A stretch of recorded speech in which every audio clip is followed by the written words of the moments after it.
kaya itong tumakbo ng 0 to 100 in 8.3 seconds. Full acceleration tayo. Let's go. Wow!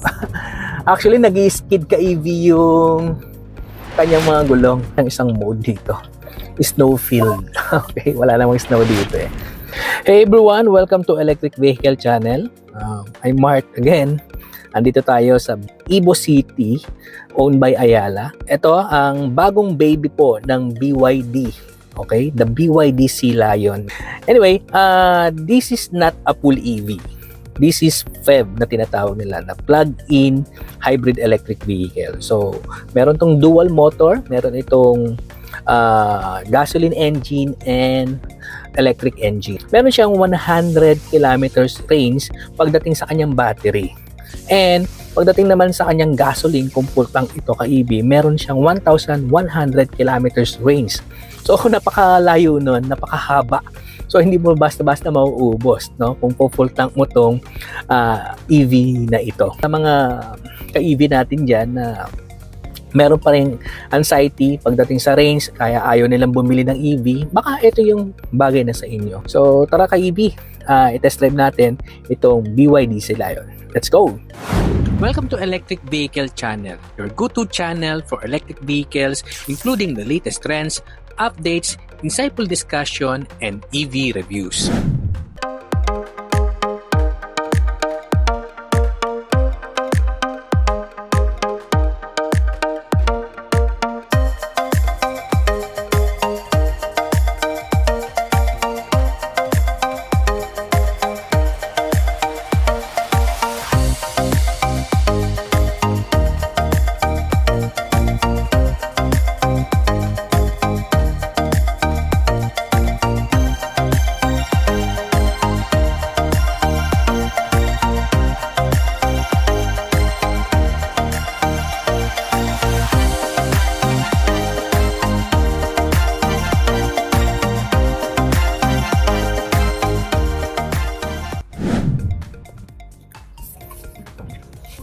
Okay, medyo maulan ng konti dito sa lugar. So ito, open way, konti lang yung sasakyan dito. Check muna natin yung kanyang power. Actually, pagdating sa city driving, eco mode is good na. So hindi naman natin kailangan na mabilis pagdating sa city. Ay, actually, ang sarap niyang i-drive. Sa turning radius, okay, napakasarap. Alright. Medyo maambon lang, maulan. Kaya nga, bagay nga ito no? Matesting yung kanyang traction control. So, ngayon, testing naman natin yung kanyang normal mode. Wow! Grabe. Sarap din niyang i-drive talaga. And the braking system is good. So, napaka-solid.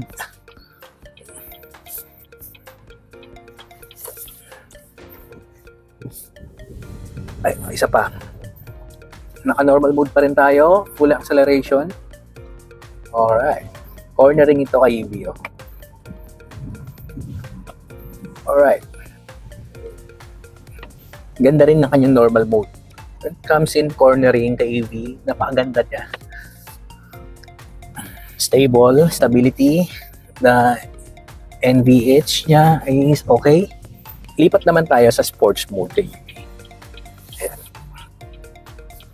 Sports mode. Actually, meron pa siyang isang mode dito. Snow field. Okay, wala namang snow dito eh.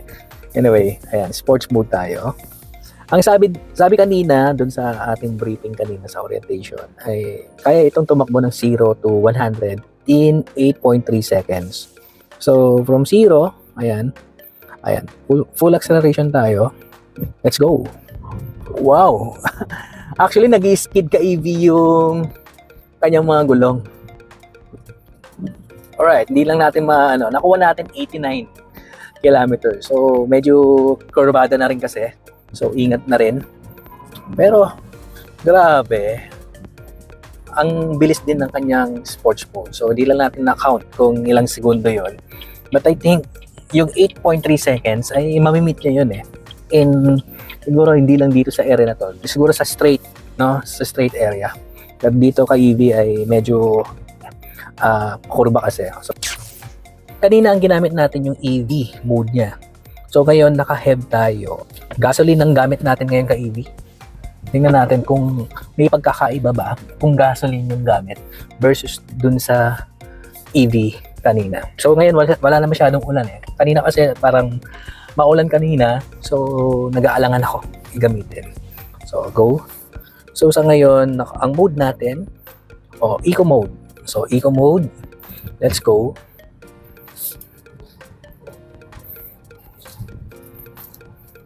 Okay. Actually, parang mas malakas siya kapag naka-gasoline. So, iba yung hatak ng gasoline. No? Ngayon, medyo maulan pa rin eh. Gamitin natin ka-EV yung normal mode. It's the same. So, ang ganda. So, ang next natin ka-EV yung kanyang sports mode. Ang kaibahan lang ka-EV kapag gasoline yung gamit mo, medyo alam mong may motor na umaanda, dinig mo na yung motor niya. Hindi katulad kanina nung pinapaandar natin ay tahimik ang makina. Yun lang ang kaibahan nila. And sa mga may range anxiety, bagay na bagay sa inyo to. Kung ayaw nyo muna mag full EV, pwede kang mag-EV, pwede kang mag-gasoline. So, thank you BYD for inviting electric vehicle channel Philippines. Ngayon tayo ka-EV dito sa ating location.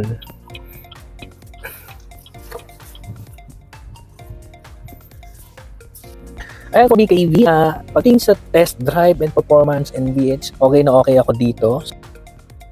This one is pwede na para sa mga taong merong range anxiety. Yan, wala kang masyadong marinig sa labas. Aircon lang ang naririnig ko rito. Ewan ko sa camera kung dinig. But overall, sa performance, pang family, pang professional, yung technology na hinihingi natin pagdating sa mga ganitong electric vehicle, halos nandito na sa loob or sa yung mga safety features na kailangan natin nandito na rin.